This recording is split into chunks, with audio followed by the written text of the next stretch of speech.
Now, brothers and sisters, since Jannah is a creation of Allah, Allah created Jannah, and Allah said, this is my Jannah. One of the verses in the Quran says, وَادْخُلِي جَنَّتِي, enter my Jannah. Since Allah created Jannah, and Allah is the owner of Jannah, every single owner has the right to choose his guests. When you have your house, you have the right to invite certain people and disqualify other people. That is your privilege because you own the house. If you invite 10 people and you don't invite another 10, these 10 cannot stand up and say, you have done me injustice, why didn't you invite me? It is not their right to be invited. It is your house and you have held a feast and you can invite anybody whom you want.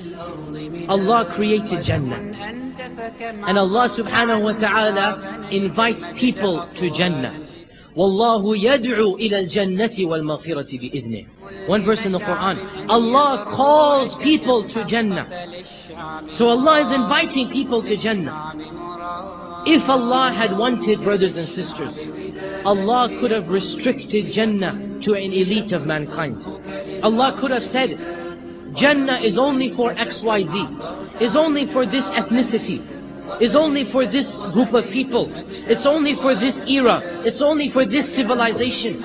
And if Allah had done so, it would have been just. Because it is Allah's right to do as He pleases. And Allah created Jannah, and He has the right to invite whomever He pleases. But Allah Azza wa Jal is all merciful. Allah Azza wa Jal is Ar-Rahman and Ar-Rahim. Allah Azza wa Jal is all loving, He is all wadood.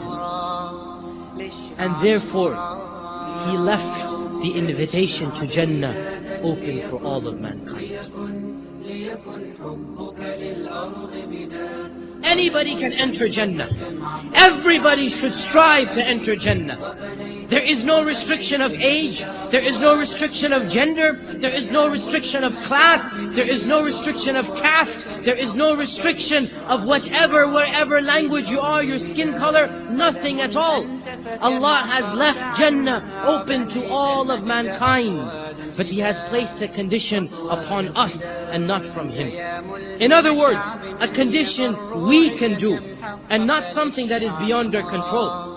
If Allah had said only people of a certain caste could enter Jannah, it is not my control which caste I am born in, which ethnicity I am born in, which language I speak, which skin color I have. This is beyond my control. But Allah has placed a condition that is within our control.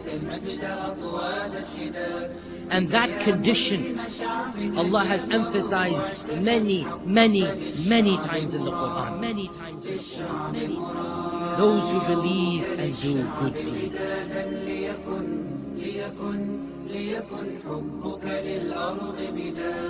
What are the conditions that a person needs to have these deeds accepted by Allah subhanahu wa ta'ala? The basic two conditions are, number one, is the intention. It should only be for Allah subhanahu wa ta'ala and no one else. Whatever deed you do, it should only be for Allah subhanahu wa ta'ala and no one else. This is very important. If this condition is not met, then all your deeds are wasted.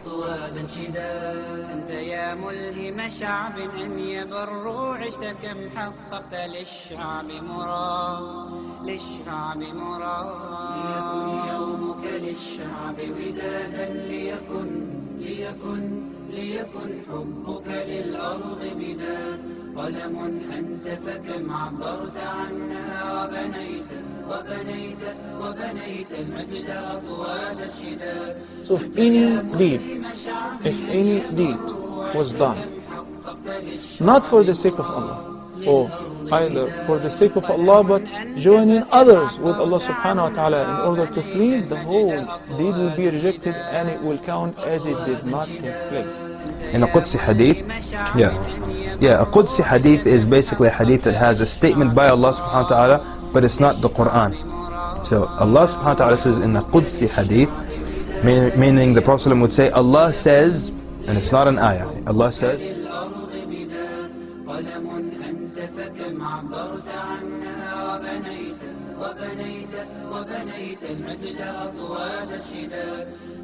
The second point to be noted for a deed to be acceptable is that our deeds should be based on the Sharia. It should be in accordance to Allah and His Rasul, accordance to the teachings of the Quran and teachings of our beloved Prophet Muhammad. أنت يا ملهم شعب أن يبروا عشت كم حققت للشعب للشعب ليكن يومك للشعب ودادا ليكن حبك للأرض مداد. And further it's mentioned in the Quran, in Surah Shura, chapter number 42, verse number 20, that if you do a deed for the tilth, for the reward in the hereafter, Allah subhanahu wa ta'ala will multiply your reward, your tilth in the hereafter. And if you do a deed or any action for a reward in this world, Allah will give you the reward in this world, but you'll have no share in the hereafter.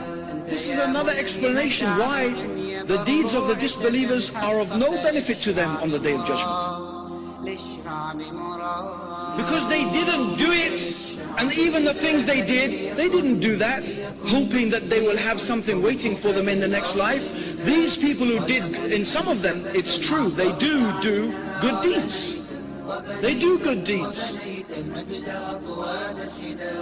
But these good deeds will only benefit them in the life of this world.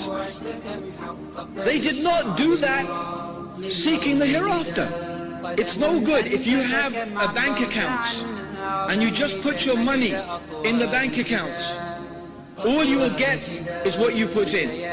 But if you invest your money in a business, or in the terms of the kuffar, if you put it in an interest-bearing account, it's not halal for us, but I'm just giving you an example. If you put it in an interest-bearing account, then you not only have your money, but you have what you have earned on top of it. Yes? You have the interest you have earned, so you're making something. You can't put your money in a normal account and expect that you will get the return on it. You will not. So a person who invests all their effort in the dunya, how can they expect that they are going to get something in the akhirah when they meet Allah? Because they did not invest in that. They only invested in the dunya. This is another explanation why the deeds of the disbelievers are of no benefit to them on the Day of Judgment. Because they invested only in this life. They did not invest in the akhirah. They did not invest in the life to come. And the only way you can invest in the life to come is by following what Allah wants us to follow, by investing the way Allah wants us to invest, by obeying Him and obeying His Messenger according to what He has revealed, by worshipping Allah subhanahu wa ta'ala alone. The Jannah that Allah has prepared, the keys lie in our hands. It is in our grasp to enter it.